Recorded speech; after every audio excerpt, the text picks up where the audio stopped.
¿Sabes que a Francia se le llama el hexágono por su forma? ¿Alguna vez te has parado a pensar en sus grandes ríos navegables y que se conectan entre sí, entre canales, y por lo tanto ha permitido siempre una gran circulación de mercancías, de ideas, de comercio, un país llano, a diferencia de España, por ejemplo? ¿Conoces algo de la historia de Francia? Son nuestros vecinos, con los que siempre hemos tenido roce, para bien y para mal. Si quieres saber algo más de Francia, quédate en este vídeo.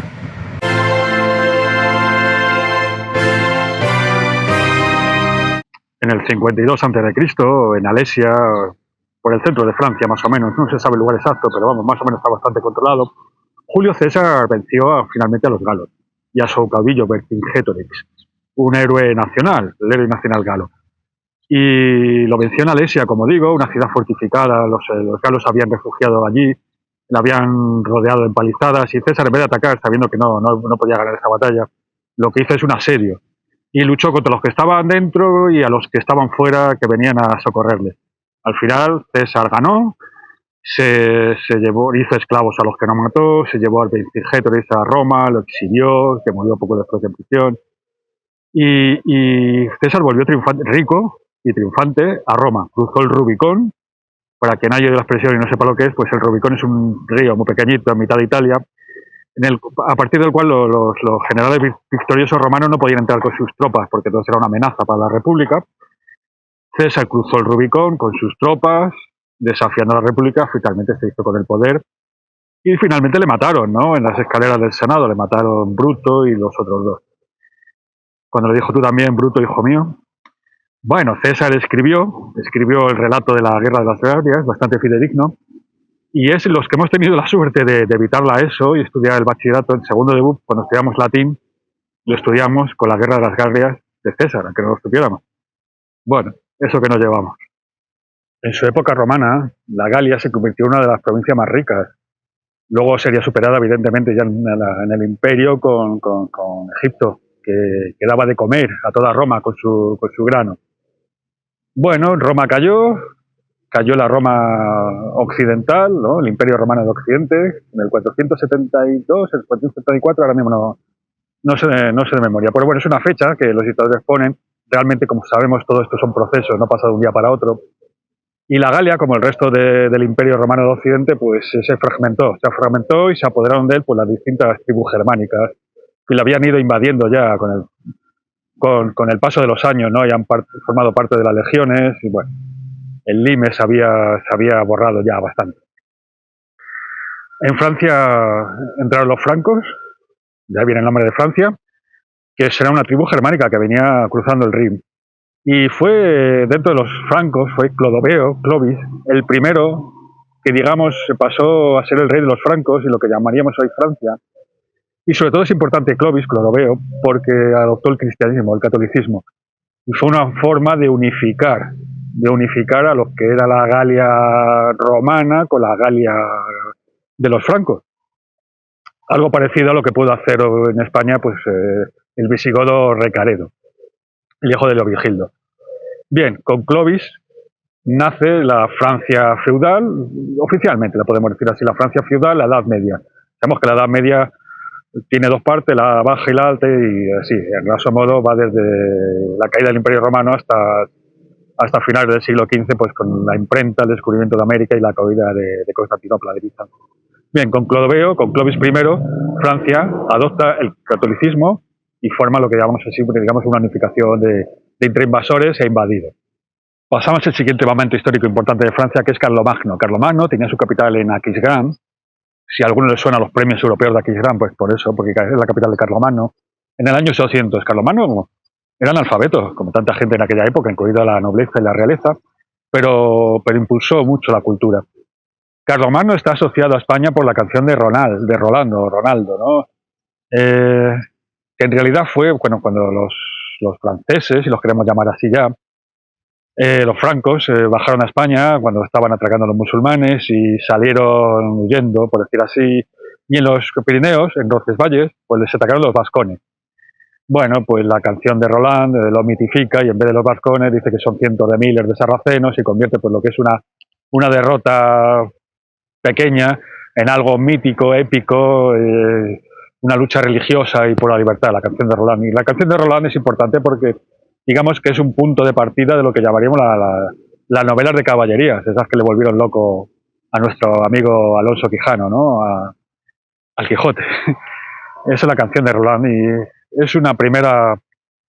Había antes otros, un primer contacto con España, había antes otros porque, bueno, con los visigodos, tenía la Francia Narbonensis, que eran como decir primos suyos, y bueno, hubo relaciones ahí muy importantes con Leovigildo, se casó con una franca, vale. Pero la canción de Roland es importante, y Carlomagno, que nos suena a todos. Carlomagno, ¿qué hizo? Cuando murió, bueno, pues al final el imperio se dividió en tres partes. Su imperio se dividió en tres partes, imperio que, bueno, iba a Francia, Suiza, Italia, parte de Italia, Alemania. Italia nace a finales del siglo XIX. Cuando hablamos de Italia hablamos de los territorios, no del país. Lo dividió en tres partes. Una fue Francia, lo que llamaríamos en Francia, por supuesto estamos generalizando. Otra sería lo que era Alemania, Suiza, la parte de Italia. Y otra es a su hijo Lotario le dejó la franja que quedó en medio. Lotario, Lorena.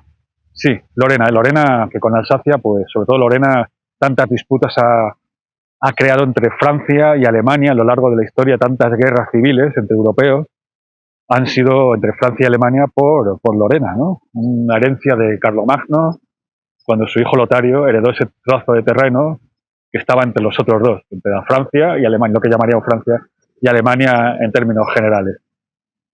Eso es Carlomagno, siglo XVIII, se proclama emperador con el Papa, también forma parte de la historiografía francesa. No digo que sea mentira, pero un poquito aumentado así.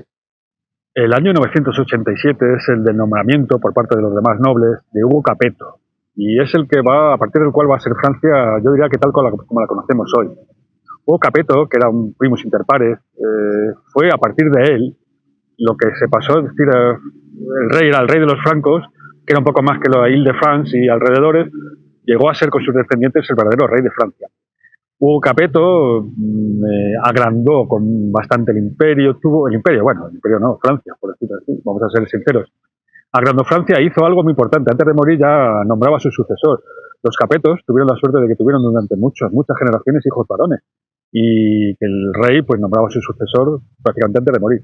Con lo cual tuvieron una fortuna enorme de una estabilidad política. Bueno, herederos de Hugo Capeto fueron Felipe Augusto, que aumentó mucho el imperio, lo dobló el imperio, perdón, tengo la palabra en la cabeza. El territorio, fueron Luis el Piadoso, y fue también, recordemos, Philippe le Bel, ¿no? Felipe el Hermoso, de Francia. Es importante porque con él, en conjunción con el Papa Clemente VII, entonces en Aviñón, recordemos que hubo una época en que hubo dos papas, uno en Roma y otro en Aviñón, en Francia. Si visitas Aviñón, pues puedes ver el Palacio de los Papas. Pues con Clemente VII en Aviñón y él destrozaron, apresaron, torturaron y masacraron a los templarios. ¿Por qué? Bueno, pues básicamente porque le debían dinero, y la mejor manera de acabar con tus deudas es acabar con tu acreedor, ¿no? 1307, si no me equivoco. El maestro de los templarios murió en la hoguera, y lanzó una maldición sobre tantos como hacia el rey Felipe como hacia el Papa Clemente. Y es verdad, los dos en el plazo de un año murieron, por diferentes razones. Eso es lo que se dice, ¿no? Y la historia, en este caso, es la realidad. Como digo, los Capetos fueron muy importantes, y fueron los que formaron lo que llamamos Francia hasta ahora, por esas razones, por la estabilidad dinástica y por la importancia de algunos de sus reyes. También en esa época es la lucha con Inglaterra. ¿Por qué? Porque en 1066 un poderoso francés, Guillermo de Normandía, duque de Normandía, Guillermo, el conquistador, conquistó Francia, cruzó el canal y conquistó Inglaterra. Con lo cual, un vasallo, en teórico, del rey de Francia era a su vez rey de Inglaterra, y así pasó con sus sucesores. Con lo cual eso, bueno, pues como es lógico, el rey de Inglaterra, que aparte de ser duque de Normandía, tenía posesiones en el sur, en Aquitania, por matrimonios, etcétera. Hubo muchísimas batallas dentro de Francia. Un personaje muy conocido de esa época es Juana de Arco. Juana de Arco, que se levantó y luchó contra los ingleses, la canonizaron. Bueno, los ingleses la vendieron a los franceses. Francia fabrica muy bien sus mitos. Y con eso pues podemos llegar, la batalla de Agincourt, o Azincourt en francés, en la cual los ingleses, y ahí Shakespeare hizo una obra de teatro fabulosa, que es Enrique IV, me parece que es, cuando cuando los ingleses, muy reducidos en número, vencen a los franceses mayoritariamente con los arqueros, con el arco largo, el longbow, en Francia, en Agincourt. ¿Y qué ocurrió? Bueno, pues ocurrió dos cosas. Primero, la victoria militar, que unos pocos sobre la mayoría, y después algo que cambió, que es que en la época medieval pues era un deshonor para un caballero luchar contra un villano.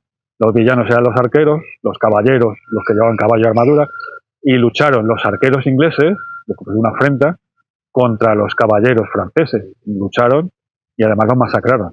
Al final, evidentemente, Francia recuperó su integridad territorial, pero Agincourt, fue una batalla importantísima por eso, por la victoria y por lo que supuso del cambio de mentalidad de que un villano puede luchar contra un caballero. Y el arco largo de los ingleses. Creo que hay una cerveza inglesa, el longbow, arco largo. El arco largo que era más largo, era más poderoso, lanzaba más fuerte y claro, exigía más entrenamiento, más preparación. Bueno, pues ahí también viene, si te suena el arco largo, el longbow, pues de ahí viene también. Y no dejes de ver la obra de Shakespeare. Creo que es Enrique IV, pero bueno, lo vas a encontrar muy fácilmente. Vamos a hablar de la relación entre el Camino de Santiago y Francia.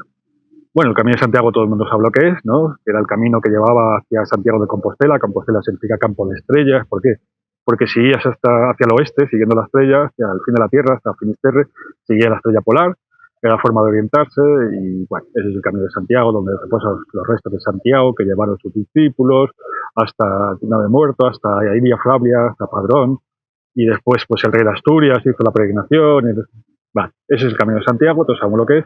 En relación con Francia, bueno, es muy evidente, para llegar a Santiago tienes que, si eres francés, pues salir de Francia, y si eres de cualquier otro país, atravesar Francia. Cuando digo Francia, España, estoy hablando evidentemente no de los países con sus fronteras actuales, sino de una idea. ¿Qué relación tiene eso? Bueno, pues dos órdenes religiosas, los del Cister y los de Cluny. Primero hablamos de Cluny, los benedictinos, los monjes negros, y el abad de Cluny tuvo una idea muy importante, que fue crear la orden y centralizarla. Primero, la orden solo obedecía al papado, no obedecía ni a obispos ni a reyes. Y segundo, todos los monasterios que se iban fundando, en vez de ser independientes, bastante independientes, como hasta la época, dependían del poder central en Cluny. Eso la hizo muy poderosa, llevó el románico a España y creó una serie de monasterios. Como todo, pues como todo tiene un fin, y le sustituyó en el poder, por llamar así, otra orden importante, que era la del Cister. La del Cister, los monjes blancos, a diferencia de Cluny se había centrado en las grandes ciudades, los monjes blancos, se centraron sobre todo en el territorio, en el campo. Pero ambas órdenes tuvieron mucha importancia en el Camino de Santiago. Incluso esta segunda, también en la Reconquista, puesto que apoyó la formación de órdenes militares como la de Calatrava. Vemos que los templarios se disolvieron, pero hubo otras órdenes militares, ¿no? En España estuvimos, pues, así que yo que recuerde, pues la de Calatrava y otras tres más. El siglo XVI está marcado por las luchas entre Francia y España, y muchas de ellas en Italia, por la conquista de Italia. Vuelvo a decir, Italia como concepto, no como país como lo conocemos ahora, como territorio. Italia, como he dicho antes, nace en el siglo XIX y hasta entonces era una serie de territorios, incluidos los papales. Bueno, Francisco I de Francia luchó contra Carlos I de España, primero de España y quinto de Alemania. Lucharon en Francia y fue derrotado en Pavía, la batalla de Pavía. Y Francisco I fue hecho prisionero y estuvo prisionero de lujo, evidentemente, pero en Alcázar de Madrid, antes de que se edificara el Palacio Real. Firmó la paz, luego no la respetó, en fin, cosas que pasan en la vida. Con Francisco I, la batalla de Bicoca, Carlos I después, el quinto de Alemania, arrasó Roma y el Papa tuvo que ir por piernas, ¿no? Lo que llama el saco de Roma, para demostrar dónde estaba realmente el poder, si en el papado o en el imperio. España ya era el imperio más grande del mundo, ya con su hijo no se iba por el sol en el imperio español. Como digo, Italia fue el campo de batalla de muchas batallas, muchas guerras entre España y Francia. La más importante, la de Pavía, en la que España derrotó a Francisco I y lo hizo prisionero. También en Italia, contra Francia, es donde se desarrollaron los tercios, los famosos tercios que después combatirían en los Países Bajos, incluso en el mar, en Lepanto. Pero en Italia y con el Gran Capitán es donde los tercios se forjaron, hicieron su nombre y donde nacen realmente. La batalla de Italia. Italia era un país precioso, era precioso. Imagínate bajar del frío norte y llegar a Italia y ver el país en pleno renacimiento, en esta explosión de colores, de belleza, como para no quedarse. Hablando de la historia de Francia, no podemos olvidar los hugonotes en el siglo XVI. Hugonotes es el nombre que tenían en Francia los protestantes. Los protestantes eran poderosos, tenían fuerza liderada por los Borbón. Ya sabemos quiénes son los Borbones. Y en Francia hubo una verdadera guerra civil entre los católicos y los hugonotes, los protestantes. Lógicamente España, Felipe II apoyaba a los hugonotes, perdón, a los católicos. Estoy diciendo, apoyaba a los católicos, ¿por qué? Porque no podía permitirse un gobierno protestante en Francia, un rey protestante, teniendo los Países Bajos, luchando en guerra con los Países Bajos, que eran protestantes. Aunque ya sabemos que las guerras de religión en realidad son guerras por el poder, ¿no? En la guerra de religiones que España mantuvo en los Países Bajos, pues bueno, lo que quería era independizarse del poder central, pero nada más. Entre otras cosas porque en los Países Bajos había tantos católicos como protestantes. Pero en fin, eso es otra historia. En Francia la lucha entre los hugonotes, entre los protestantes y los católicos, como digo, los protestantes liderados por los Borbón, los católicos liderados por la Casa de Guisa y por el Duque de Guisa. Al final, aunque Felipe II apoyó con dinero, incluso con tercios a los católicos, hubo una lucha enorme. Y lo que es importante, se intentó cerrar la lucha pues casando a Enrique IV de Navarra, que era protestante, con Margarito de Valois, si no me equivoco, y hubo una matanza la noche de San Bartolomé, es cuando los católicos mataron a los protestantes. Pensemos que cuando pensamos en España como un país violento, no, España, los españoles no somos violentos. Y Francia sí es un país violento. Hemos estado aquí, como te digo, con las guerras de religión, o con las yaquerís, que eran los levantamientos populares de campesinos contra señores porque pasaban realmente hambre, sobre todo, estoy hablando cuando la guerra contra Inglaterra, un siglo anterior, y se pedía rescate de los ingleses por los señores franceses y se aumentaban los impuestos que tenían para los campesinos ya empobrecidos. Los campesinos se levantaron, mataron a mucha gente, después los señores arrasaron los campesinos, como digo, muy, muy violento. Francia es un país realmente muy violento, aunque ahora seamos todos europeos y muy tranquilos, pero bueno, tampoco se trata de coger el rábano por las hojas, pero nosotros no derribamos, no atacamos camiones de portugueses en la frontera para tirar los productos agrícolas al suelo, y los franceses sí, lo hacen con los españoles. Lo han hecho, lo hicieron cuando entramos en la Unión Europea, entonces la Unión Europea. Bien, la noche de San Bartolomé es cuando los católicos mataron a los franceses, a los hugonotes, cuando Enrique IV de Navarra, que se convirtió en rey, primer Borbón, dijo aquello de París bien vale una misa. ¿Por qué París bien vale una misa? Porque se hizo católico, comprendió que no podía ser protestante, un protestante el rey de Francia, y se hizo católico, y dijo, claro, que París bien vale una misa, vale, no importa convertirse al catolicismo si te conviertes en rey de Francia.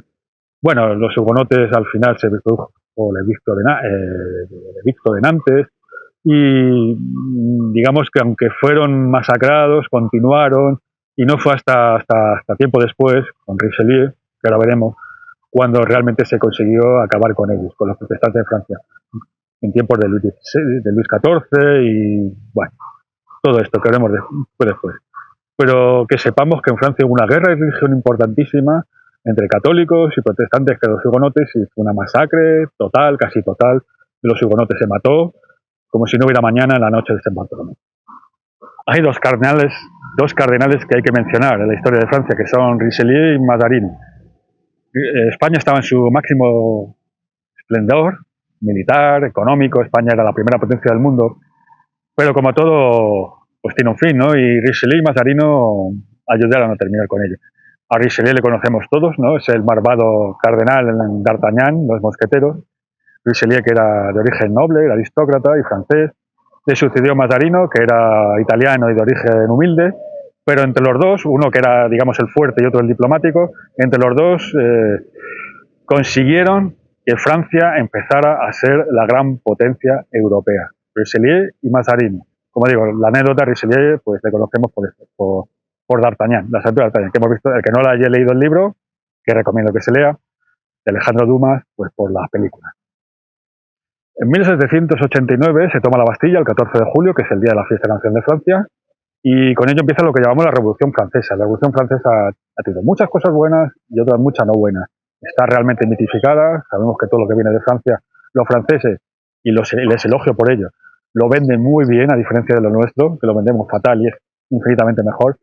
La Revolución Francesa intentaba acabar con el antiguo régimen, lo que llamamos el absolutismo. Hemos hablado de Luis XIV, y traer un mundo nuevo. Ya sabemos que aquello que siempre es traer un mundo nuevo, un hombre nuevo, aquello acaba mal, acaba con mucho dolor y con mucha muerte y con mucha sangre y con mucha hambre. Bueno, la Revolución Francesa tampoco fue una excepción. Ahora vamos a ver que fue política circular, como la llamaríamos hoy en día, porque intentó acabar con el absolutismo, que no era tan absoluto, porque tenía contrapoderes, y lo centró todo en tres poderes, lo que conocemos ahora, el ejecutivo, el legislativo y el judicial. Ejecutivo, legislativo y judicial, gobierno, parlamento y jueces. Solo son tres. Antes había muchísimos más. Recordemos que cuando visitamos una catedral hay cadenas alrededor. ¿Qué son las cadenas? Pues era el límite entre el poder religioso y el poder civil. ¿Qué quiere decir? Bueno, pues que era un contrapoder. La iglesia era un contrapoder, tenía poder también, se podía refugiar en sagrado. Todavía nos quedan las universidades, que la policía no entra en las universidades sino con permiso del rector, porque las universidades tenían poder, las villas, los burgos tenían poder, los territorios tenían poder, los gremios tenían poder. Había muchos contrapoderes que se eliminaron cambiándolos por tres, que al final pues pueden pasar a dos, entre el legislativo y el ejecutivo, o incluso a uno si gobiernas el poder judicial, que vamos a hablar de esto en estos días. Bien, la Revolución Francesa tuvo 4 periodos, que fue la etapa constituyente, en la que se redactó la Declaración de los Derechos del Hombre y del Ciudadano. Tuvo la etapa siguiente, que fue la de la monarquía, el gobierno con el rey, que el rey en teoría gobernaba. Era rey, estamos hablando de Luis XVI, pero coronado con el Parlamento, evidentemente Luis XVI no pintaba nada. La siguiente fue la del terror, la de la guillotina, la de Robespierre, que guillotinó al rey, a mucha gente. Al final Robespierre también fue guillotinado. Y la siguiente fue el consulado, ¿no? De la que salió Napoleón. Napoleón, un general corso de Córcega, origen un poco oscuro, poco no noble realmente, que consiguió medrar muy bien entre Josefina, entre las campañas, alguna campaña, entre la campaña de Egipto, que fue a Egipto. Si vas a Egipto y ves la esfinge y le falta la nariz, bueno, pues es que los soldados de Napoleón, los artilleros, afinaban puntería, ¿no? Le debes a Napoleón que le falte la nariz a la esfinge. Según lo entendido, es así. Napoleón se proclamó emperador en 1804, si no recuerdo mal, en presencia del Papa. Llamó al Papa para proclamarse emperador, pues él cogió la corona y se la puso a sí mismo en la cabeza, en vez de hacerlo el Papa, demostrando quién mandaba aquí. Napoleón hizo todas las guerras europeas, entre otras razones. ¿Por qué? Aparte de que era buen general, algo que hizo la Revolución Francesa, que no fue muy bueno, fue el Estado-Nación, ¿no? ¿Por qué? ¿Por qué la nación? Porque la nación es excluyente, ¿no? No puedes tener dos nacionalidades, ahora mismo sabemos que es algo muy raro y tienes que pedir permiso, tiene que haber convenios. Antes podías ser lo que quisieras. A partir de la Revolución eres de una nación y los que no son de la nación son extranjeros. Si eres de la nación tienes la obligación de ir al ejército, y el ejército pues significa ser carne de cañón en el campo de batalla, que se lo digan a los franceses y a los europeos. Pero bueno, los soldados franceses, que fueron en masa a las tropas napoleónicas, ganaban muchas guerras porque eran más. Eran los ciudadanos los que iban, no eran mercenarios, como hasta entonces eran los mercenarios.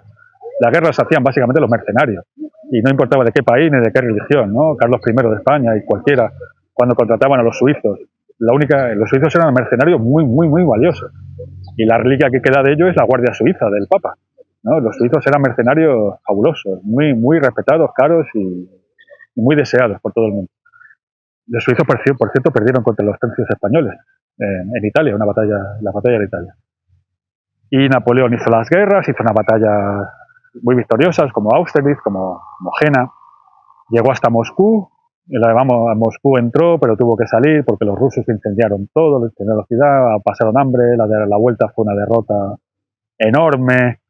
También tropezó en España, ¿no? Al principio Napoleón era aliado de España contra Inglaterra, pidió permiso de pasar a España para atacar Portugal, que era aliado inglés. Se lo dio Godoy, obligó a abdicar tanto a Carlos IV de España y a su hijo, el que sería Fernando VII, para poner a su hermano, José Botella. En 1808, ¿no? El 2 de mayo, el levantamiento del pueblo de Madrid, cuando se llevaban a la familia real. Al final la batalla de Arapiles, al final la batalla... Ahora no me acuerdo cuál era la otra, sinceramente, lo siento. Pero al final Napoleón fue derrotado. Fue llevado a la isla de Elba, volvió, se escapó, reunió todavía lo que quedaba del ejército y finalmente fue derrotado en Waterloo o Wellington. ¿Fue Wellington? Me parece, creo que sí. Y fue el imperio, al fin, de Napoleón, del imperio napoleónico. Llamar a aquello imperio es absurdo. Primero, pues no fue tan grande, y segundo, un imperio que no sobrevive a su fundador no es un imperio, es una conquista territorial que se vuelve al final. Las potencias europeas ganaron, obligaron a Napoleón a exiliarse en Santa Elena, en mitad del Atlántico Sur, allí en mitad de ningún sitio, donde murió. Y al final fue llevado a los Inválidos por un rey después francés. A los Inválidos, el que lo visite, los Inválidos en Francia, en París. Los Inválidos fue un hospital que creó Napoleón para los veteranos mutilados de guerra, para los enfermos. Bueno, pues ahí Napoleón es considerado como un héroe nacional. Bueno, sí, hizo cosas buenas, pero para traer el sistema métrico decimal tampoco hace falta matar a millones de personas, ¿no? Y destruir aquello, destruir España. España quedó arrasada después de Napoleón. Solo quedó más arrasada, creo, que después de la Guerra Civil. Y eso es lo que debemos a Napoleón. También fue el fin del imperio marítimo español, ¿no? Cuando en la batalla de Trafalgar, que estaba a las afueras de Cádiz, cuando perdimos ante Nelson, cuando éramos aliados todavía de los franceses, y Villeneuve, que era el comandante francés, pues bueno, lo hizo francamente mal y los ingleses nos derrotaron. Ahí está la plaza de Trafalgar con Nelson al final de la columna de Nelson en el centro de Londres. Cuando visites Trafalgar es España, las afueras de Cádiz. Bien, ahí puedes leerlo también en los episodios nacionales, ¿no? El primero de los episodios nacionales, que es Trafalgar, de Pérez Galdós, que no ganó el premio Nobel de literatura por rencillas entre españoles. Es que no salimos nunca del error. Y eso fue el fin realmente del Imperio Español, porque tras ello se independizaron la América Española. No solo se independizó, se fragmentó en multitud de países.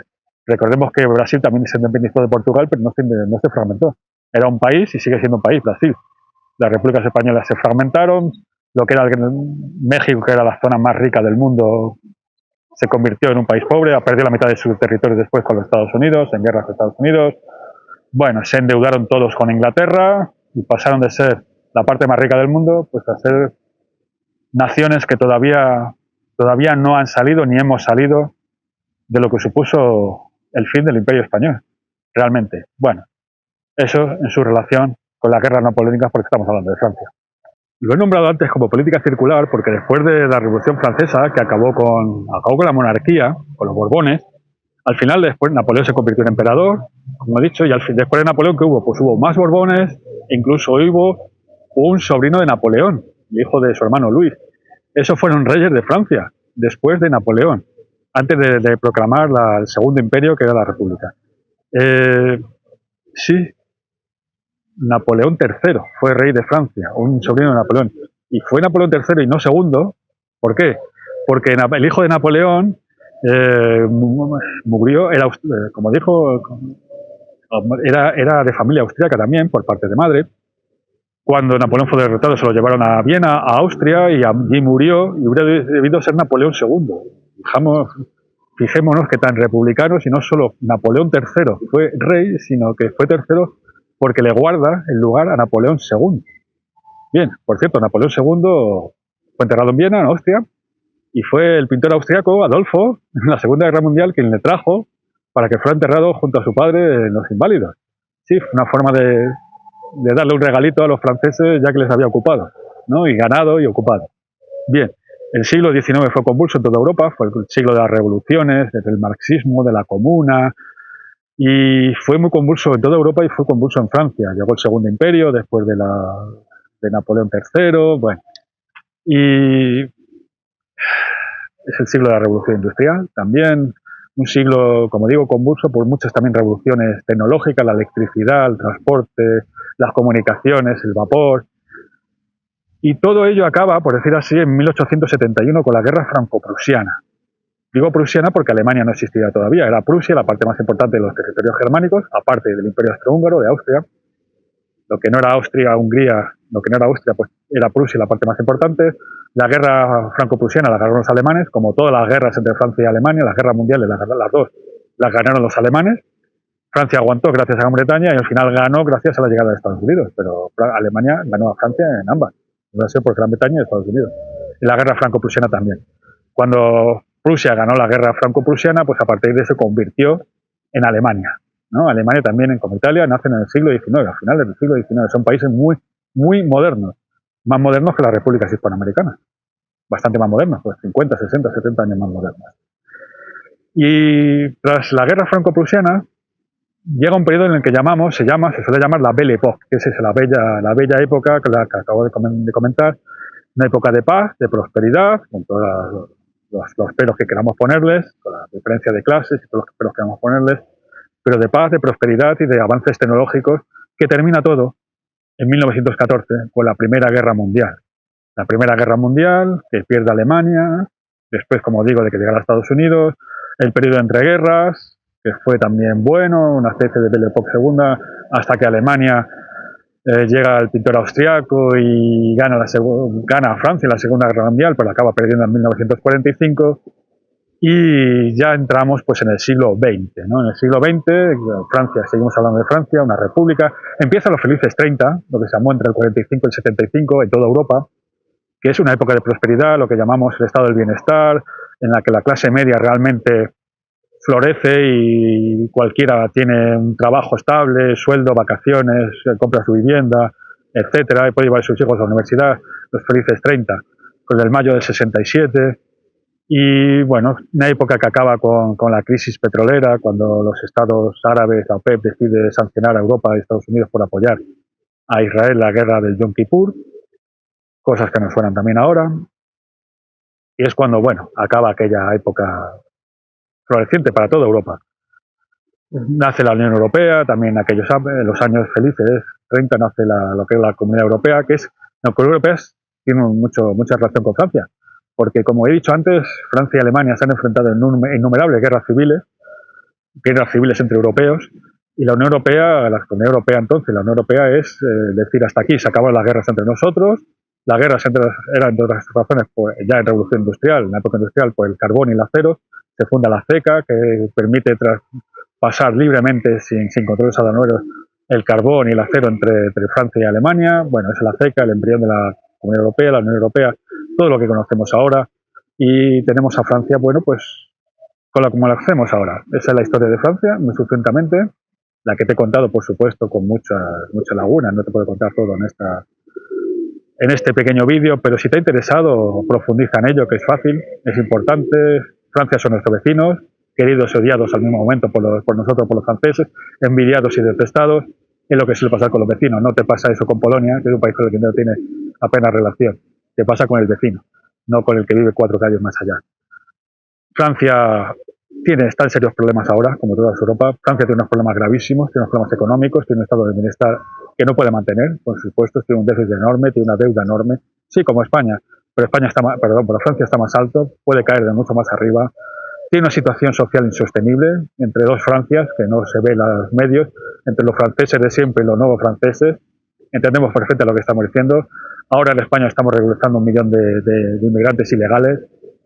Y deberíamos de mirar a Francia en muchos aspectos, porque Francia es un espejo de lo que puede pasarnos en España. Ya lo fue con la Gauche divine en el siglo XX, la izquierda divina, la izquierda de Sartre, de su mujer Simone de Beauvoir, que blanquearon todas las dictaduras comunistas, desde Cuba hasta la China de Mao, hasta la del sudeste asiático con los Gemeres Rojos.